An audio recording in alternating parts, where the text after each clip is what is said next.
Shri Sai Satcharitra, Chapter 28. Sparrows Drawn to Shirdi. 1. Lakshmi Chand. 2.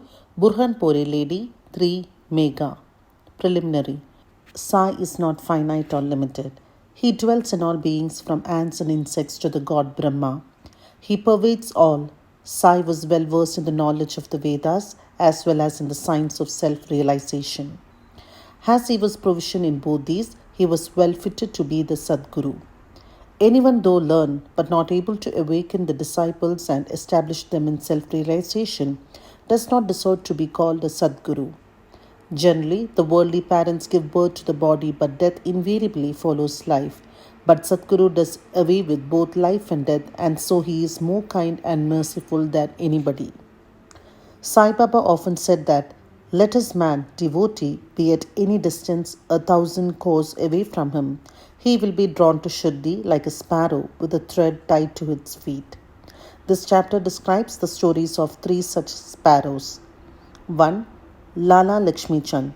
This gentleman was first serving in the Shri Venkateshwara Press in Mumbai, then in the railway department, and afterwards in the firm of Messrs. Raleigh Brothers & Co. as a munshi clerk. He came in Baba's contact in 1910.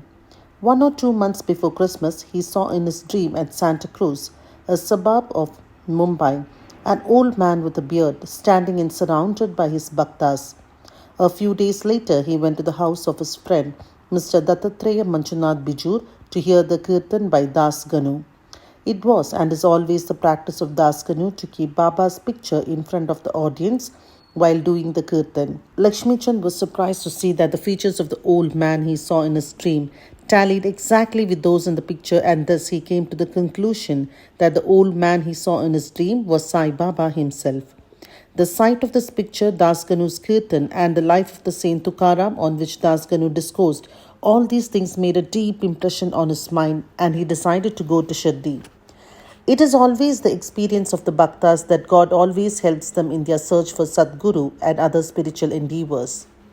That very night, a friend named Shankara Rao knocked at his door and asked him whether he would accompany him to Shirdi. His joy knew no bounds, and he at once decided to go to Shirdi. He borrowed rupees 15 from his cousin and, after making due preparations, left for Shirdi. In the train, he and his friend Shankara Rao did some bhajan, sang religious songs, and inquired about Sai Baba with some fellow passengers, 4 Mohammedans who were returning to their place near Shirdi. They all told them that Sai Baba was a great saint living in Shirdi for many years. When they reached Coppergaon, he went to buy some good guavas as offering to Baba, but he was so wrapped in the scenery and sights there that he forgot to purchase them. When they were nearing Shirdi, he was reminded of the guavas. Just then he saw an old woman with a guava basket on her head running after the tonga. The tonga was stopped and he gladly purchased some fruits when the woman said, "Take all the rest and offer them on my behalf to Baba." The fact was that he had intended to purchase guavas but had forgotten to do so. The old woman's encounter and her devotion to Baba, all these were a pleasant surprise to both the friends, and Lakshmi Chand thought in his mind that the old woman might be some relation to the old man he saw in his dream.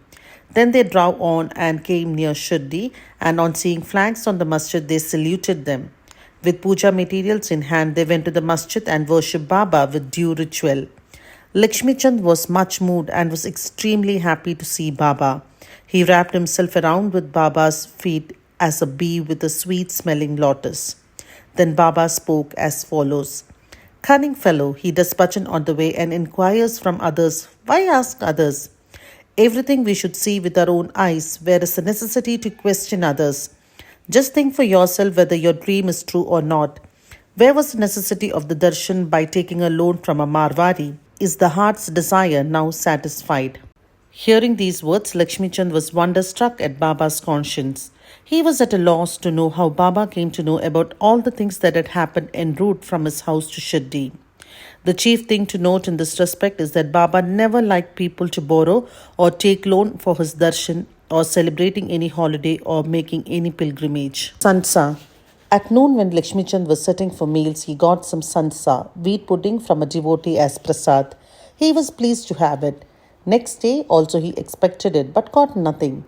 So he was anxious to get it again. Then on the third day at the noon aarti time, Bapu Sahib Jog asked Baba what Naivedya he should bring. Baba told him to bring sansa. Then the Bhaktas brought two big potfuls of sansa.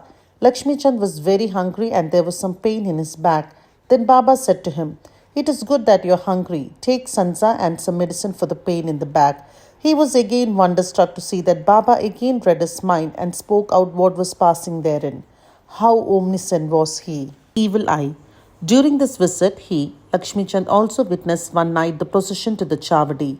Baba then suffered much from cough. He thought that the suffering of Baba might be due to somebody's evil eye. Next morning, when he went to the masjid, Baba spoke to Shama as follows: "I suffered last night from cough. Is it due to some evil eye? I think that somebody's evil eye has worked on me and so I am suffering." In this case, Baba spoke out what was going on in the mind of Lakshmi Chand. On seeing these proofs of Baba's omniscience and kindness to his bhaktas, he fell prostrate at Baba's feet and said, "I am much blessed with your darshan. Ever be kind and merciful to me and protect me always. There is no other God to me in this world except you. Let my mind be ever wrapped in your bhajan and faith. Let your grace protect me from the miseries of the world and let me ever chant your name and be happy." After getting Baba's Udi and blessings, he returned home with his friend, much pleased and contented, and was singing Baba's glory on the way. He remained a staunch devotee of Baba then onwards and always sent garlands of flowers, camphor, and dikshana with any person of his acquaintance bound for Shirdi. Burhanpur lady. Now let's turn to another sparrow, devotee. One lady in Burhanpur saw in her dream Sai Baba coming to her door and begging khichdi, rice cooked with dal and salt for his meals. On waking up, she saw nobody at her door. However, she was pleased with the vision and told it to all, including her husband.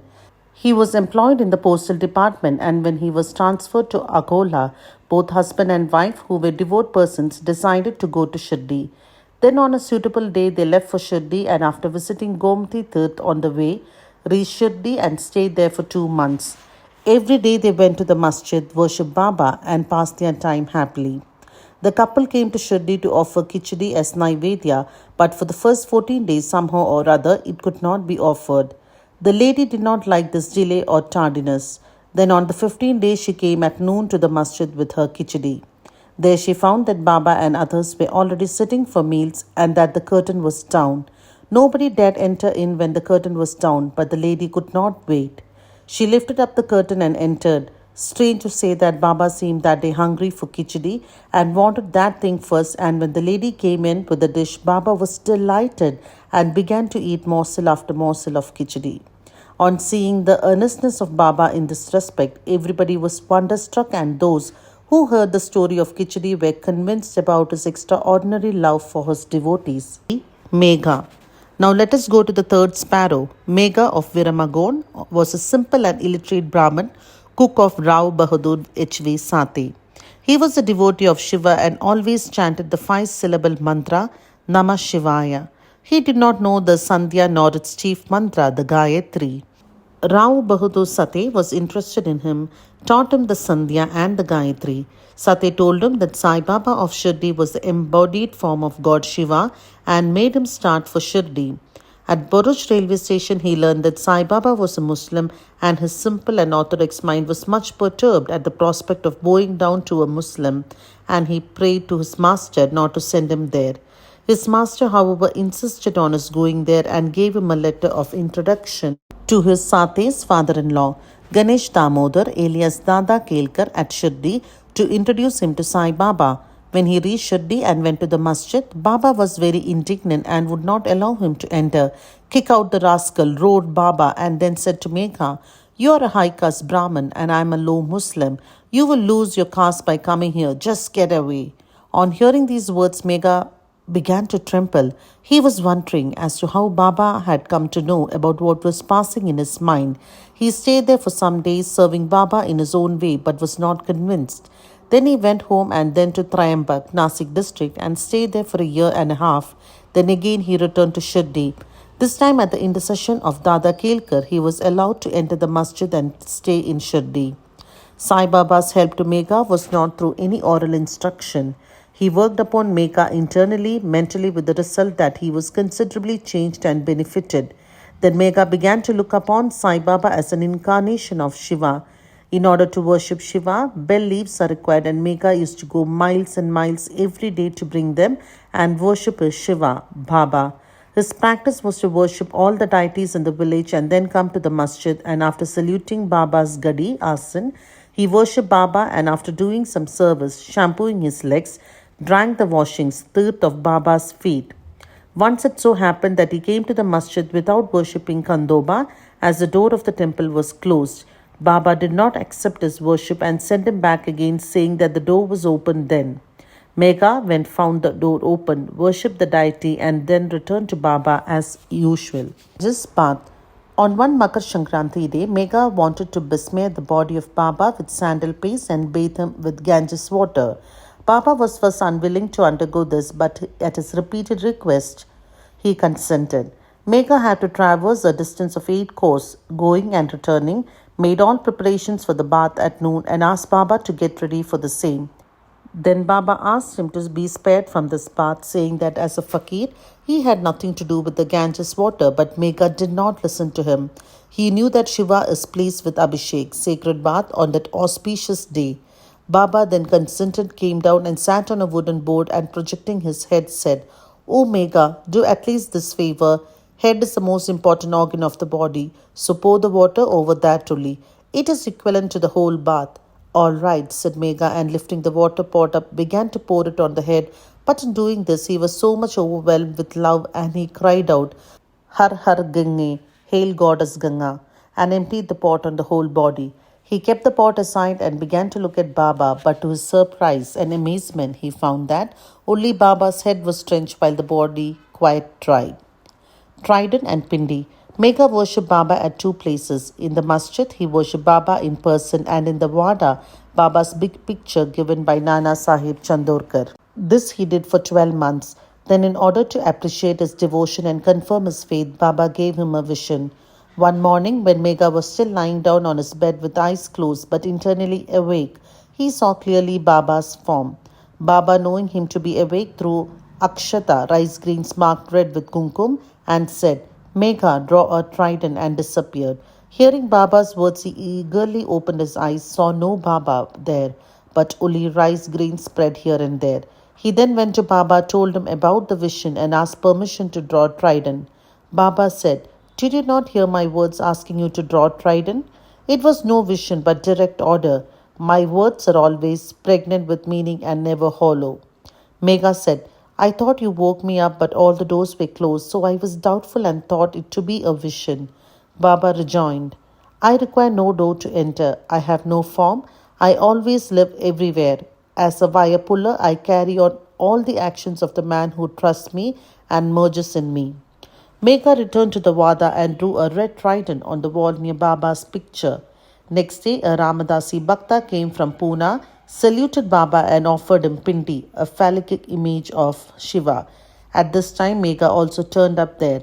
Baba said to him, "See, Shankar has come, protect, that is, worship him now." Megha was pleasantly surprised to see Pindi. Also in the Vada, Kaka Sahib Dikshit was standing with a towel on his head after having taken his bath, and was remembering Sai when he saw a Pindi in his mental vision. While he was wondering about this, Megha came and showed him the Pindi presented to him by Baba. Dikshit was happy to know that this Pindi exactly tallied with the one he saw a few minutes before in his vision. In a few days after the drawing of the trident was complete, Baba installed the Pindi near the big picture which Megha was worshipping.